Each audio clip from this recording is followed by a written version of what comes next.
Hi guys, just doing my last video for 2 weeks, as I guess I'm gonna stop uploading for a bit. I mean, by the time you see this video, it might be a bit less because yeah, I don't know when I'll have everything that I'm uploading right now uploaded. But yeah, I'm just gonna be gone for 2 weeks. I don't know what it will basically be in, like I don't even know, like late May when I'll be back. But yeah, anyway, let's get to the last episodes of Ozark season 4, and basically the end of the series. I mean, the ending, like the way how they ended it, I was like, huh? But yeah, spoilers, of course.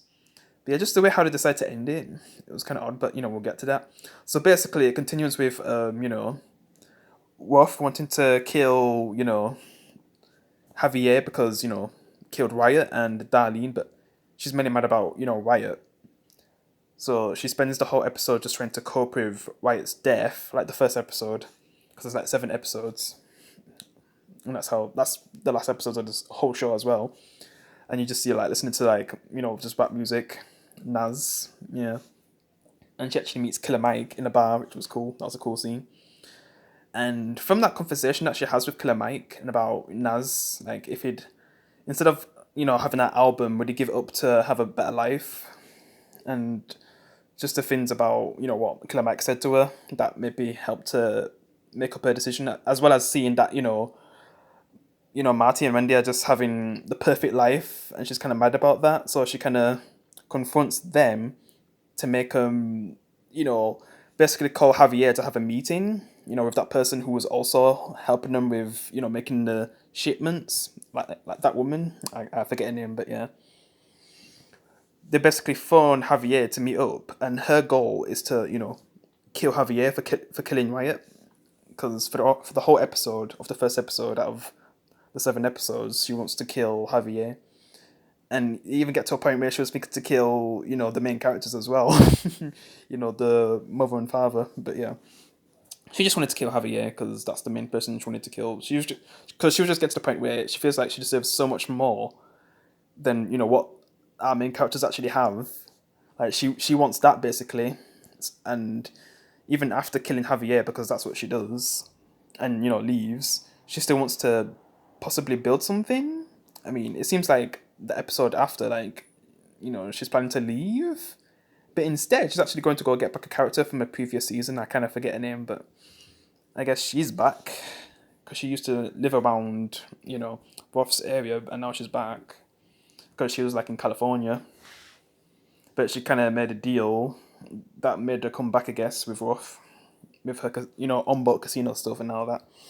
It's just like she's trying to create something because she's gonna tear down the trailer park that she's been living in her whole life and turn it into like a place to live, like a proper mansion, I guess.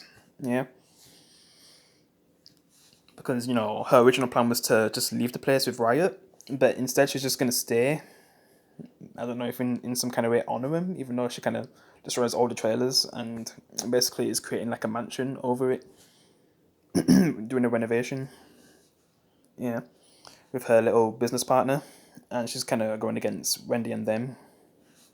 And then Wendy, like her dad, basically comes back, and he tries to get custody over the kids because he comes back to see if he can find Ben. But then that detective, like he kind of tells the dad that Ben's basically dead when he finds out evidence that Nelson, the guy who always kills everyone, the hitman, the hitman of the cartel. He kind of tells the father.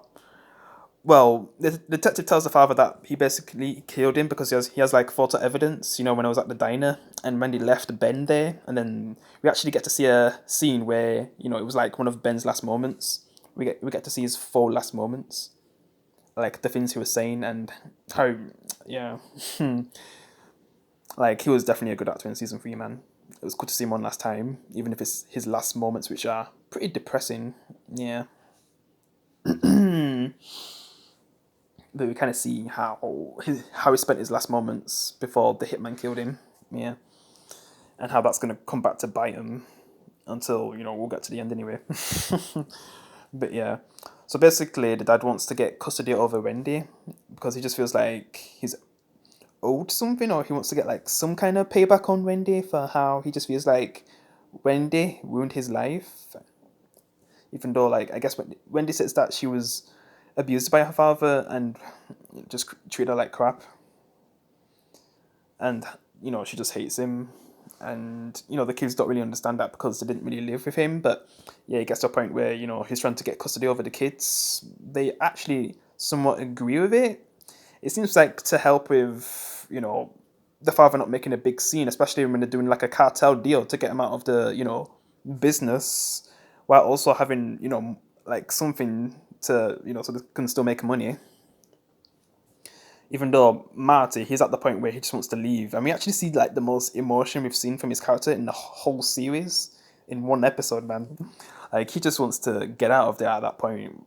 Like things get so serious, and Wendy, she's like full in, like she's Heisenberg at this point. She doesn't want to leave. She wants to leave at least with something, then with nothing. So yeah, I mean, after everything they've been through, I understand. But if your family gonna get killed over it, is it worth it? Also, Navarro's sister. Oh man, yeah. It seems like with Navarro's sister, she just wants to get revenge on Javier because that was someone she still cared about. When it came to Navarro, she basically just wants to take Navarro's place, and when she gets that, because that's like the deal that Wendy and Marty have with Navarro's sister, she basically will kill Navarro because she was trying to kill Navarro in the previous episode. We just didn't know it was her. Like in the prison, like she sent someone to kill Navarro, and Navarro didn't know the whole time that his sister tried to kill him throughout the whole rest of the show. Yeah. And also, since Navarro gets arrested, from what that lady did, that black lady, since she's not really in the show that much afterwards, like she kind of has some kind of relationship with the detective, but by the end, yeah, we'll get to that. Because if you've seen it, you know what I mean. Yeah. Yeah, because Marty, he has to like take Navarro's place when it comes to the deal stuff, and then they also find out there's a traitor. But we already know that it was actually the sister that tried to kill Navarro. So yeah, and the one person gets blamed for it and killed, like tortured and killed, and Marty has to be a part of that, and it's kind of hard for him.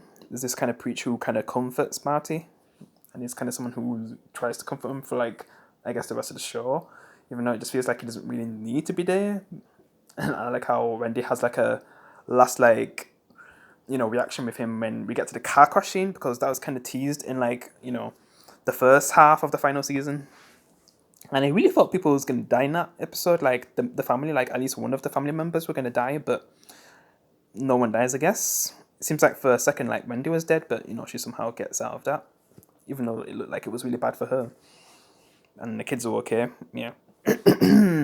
And how the preacher says that like that was kind of a warning to what could happen. But then with Wendy, what she's saying, she basically means that they're basically invincible, and we kind of see who's right by the end, which like I said, I'll get to that. As for Wolf, oh man, instead of trying to build like a house and all what she was doing, she should have listened to Marty, changed her identity, and she would have got out of this season. But instead, she wanted to stay, try to build something. But then someone tries to kill the person who's with Wolf, like who she brought back from California. She nearly dies, but Wolf tells her of like a rifle that she has hidden, and basically kills Nelson the hitman. So he's finally dead, and I guess Ben's finally been avenged. Yeah. And she had no remorse for that person dying, where the person who actually shot him in some way did, because it was her first kill, so I understand that. But Wolf, she didn't care, because she just killed so many people at this point. I'm kind of surprised the amount of people she's killed, but yeah. Yeah, she should have left, man, because when it gets to the point where the person who helps does the shipments kind of gets confronted by Navarro's sister, when it gets to the point where they're actually making the deal, and it's actually looking like it's going to work out for the characters when they go to that dinner party. Their business is finally at the point where they'll be fine without having to be with the cartel because they make a deal with the FBI. It seems like everything's finally getting sorted out for them.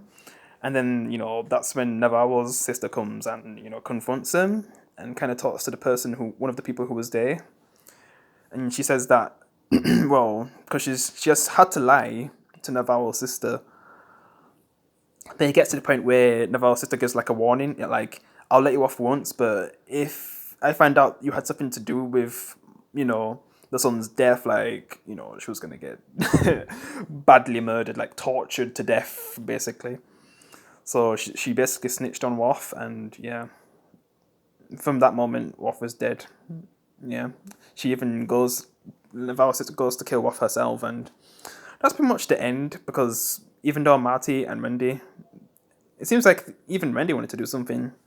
Marty, of course, because he's always like had like a caring nature to Randy.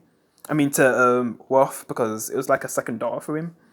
But yeah, he couldn't really save her in that moment. Like the only thing that mattered was the kids and just getting out of there. But yeah, by the end, I don't even know if they're even gonna leave, man. It seems like the family are all in by the end. I'm just gonna get to that part now. After they leave the dinner party, Worf's dead. Rest in peace. She was my favorite character of the show. I'll miss her. But it gets to the end where I guess the detective finds out that inside that cookie jar thing that the goat, because basically Ben wanted to have like a farm or something with goats, so he kind of works out that wait, maybe there was something in there, and he finds out that basically Ben's remains are in there, and he basically has evidence. But then we see John with like the shotgun, and he's willing to shoot at the detective at that point, and that just shows that the whole family became just consumed in this life, I guess, and they're probably not going to get out of this life now. They're probably all in now. I can't see them having a normal life now, but I mean, maybe they'll go back to Chicago and stuff, but they're not going to be the same people that they were at the very beginning. So yeah, that pretty much sums up the show and how it ends. Just that last scene with Jonah shooting the detective off screen. I'm just like, really? Like, that's how you end it? I don't know if it's to show that the family has completely gone into the dark side instead of getting out. But yeah. So yeah, what did you guys think of the ending? Did you like it? I mean, the last scene could have been better, but I still enjoyed the show. Because, after watching Breaking Bad for the first time, and then many, many, many, many times afterwards, I always wanted a show like Breaking Bad, and then this show came. I loved it, and now it's over. And Better Call Saul's going to be finished next as well, so yeah. But yeah, guys, I guess I'll end it here. Guess I'll see you in 2 weeks. Peace, guys.